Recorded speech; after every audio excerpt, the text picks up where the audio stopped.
Let me ask you something. Have you ever sold a stock and then watched it double? Have you ever pulled your money out of something because it wasn't moving fast enough, and 3 months later you're sitting there staring at the screen, watching it go exactly where you thought it would go, just without you? Have you ever pulled your money out of something because it wasn't moving fast enough, and 3 months later you're sitting there staring at the screen, watching it go exactly where you thought it would go, just without you? That feeling, that specific, quiet, painful feeling, that's not bad luck. That's impatience. And it is costing you more than you realize. Welcome to Mind Over Market. Nobody talks about impatience as a financial problem. We talk about picking the wrong stocks. We talk about timing the market. We talk about interest rates and inflation and all these big, complicated things. But here's what I've come to believe after watching people, smart people, educated people, consistently destroy their own financial futures. The biggest tax on your wealth isn't the government, it's your own restlessness. Think about that for a second. Every time you jump out of a position too early, that's a tax. Every time you chase something that's already run up 40%, that's a tax. Every time you refresh your portfolio 17 times a day, make a decision based on how you feel in that moment, and hit sell when everything looks scary, that's a tax. And unlike the tax you pay in April, this one doesn't come with a receipt. You never see the full bill. You just slowly, quietly end up with less than you should have. Let me tell you about two brothers. I'll call them Ravi and Arjun. This isn't a real story, but I promise you it's real. Both of them start investing at the same time. Same amount, same year. They even put money into the same fund. Ravi checks his portfolio every single day. He reads every article. Every headline makes him feel something. When the market drops 8%, he feels sick. When it's up 5%, he feels invincible. He moves his money around constantly, always chasing, always reacting, always optimizing. Arjun sets it up, checks in every quarter, and mostly just lives his life.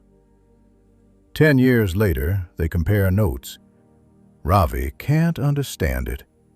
He worked so much harder. He paid attention. He stayed informed. He made decisions. But Arjun has significantly more money. Not because Arjun was smarter, because Arjun was quieter. That's the part nobody wants to hear. In a world that rewards hustle and speed and constant motion, sometimes the most powerful thing you can do is nothing. Here's something that might make you a little uncomfortable. Your brain was not built for investing. It was built for survival. And in survival mode, waiting feels dangerous. Stillness feels like weakness. If something isn't working right now, your brain screams, "Do something, move, escape, try something else." That served your ancestors well when they were running from predators. It does not serve you well when you're trying to build a portfolio. There's a psychological concept called loss aversion. It basically means that the pain of losing something feels about twice as powerful as the pleasure of gaining the same thing. So when your investment drops 15%, your brain doesn't just feel 15% worse, it feels catastrophic. It feels urgent. It feels like you need to act now. And that urgency, that panic disguised as logic, is where fortunes are lost. You don't lose because the market beat you. You lose because your emotions beat you. Let me give you a number that should stay with you. Studies have shown that missing just the 10 best days in the market over a 20-year period can cut your total returns nearly in half. 10 days out of more than 7,000. And here's the cruel irony. Those best days, they almost always happen right after the worst days. Right after the moments when everything feels like it's falling apart. Right after the moments when every instinct in your body is telling you to get out. The people who left missed the recovery. The people who stayed captured it. This is not about being reckless or just blindly holding everything forever. This is about understanding that the moment you feel most like quitting is almost always the worst possible moment to quit. Now here's where it gets subtle, and I want you to pay attention to this part. Impatience doesn't always look like panic. Sometimes it looks like research. You spend 6 hours reading about a new opportunity. You convince yourself you found something better. You make a rational-sounding argument in your head for why switching makes sense. You move your money. But underneath all that logic, it's just boredom. It's just the discomfort of watching something move slowly when you expected it to move fast. Think about planting a tree. You plant it, you water it. Day 1, nothing. Week 1, nothing visible. Month 2, still nothing you can really see.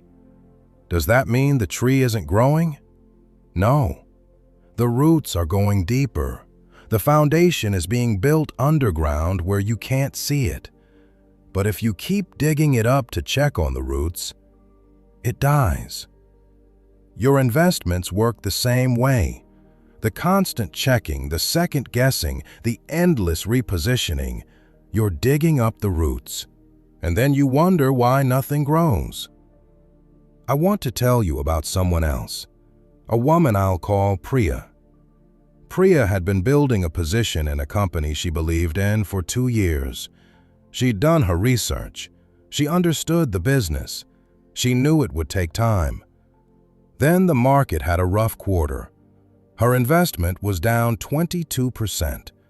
Her friends started talking. Her brother said she should cut her losses. She read an article that said the sector was facing headwinds. She started sleeping badly, and so she sold. 14 months later, that same stock was up over 80% from where she sold it. She would have been up nearly 60% from her original entry. Instead, she locked in a loss, sat in cash for a while, and then, because she still felt burned, missed the next opportunity too. One decision, made in fear, made in impatience, changed years of financial trajectory. And the hardest part? She knew the business was good. She knew it before she sold. But the discomfort of the moment was louder than the conviction she'd built over 2 years. That's what impatience does. It makes you betray your own best thinking. I want to clear something up, because I think people misunderstand this. Being patient is not the same as being passive. Patience is not just sitting there and hoping. It's not ignoring reality or pretending problems don't exist. Real patience is disciplined. It's intentional. It's active. It means doing the work before you invest so that when things get uncomfortable, you have something to hold on to. It means building a framework for when to act and when to wait, and then trusting that framework instead of your feelings in the moment. It means knowing the difference between a reason to exit and an emotion pushing you to exit. A reason to exit might be, the fundamentals of the business have genuinely changed. An emotion pushing you to exit is, the price went down and it feels bad. Those are completely different things, but in the moment, they can feel identical. And your ability to tell them apart, that's not just a financial skill. That's an emotional intelligence skill. That's the work. Here's the reframe I want to offer you. Stop thinking about investing as something that should feel exciting. The best investors in history, the ones who actually built generational wealth, were often described by people around them as almost boring. Let me ask you something.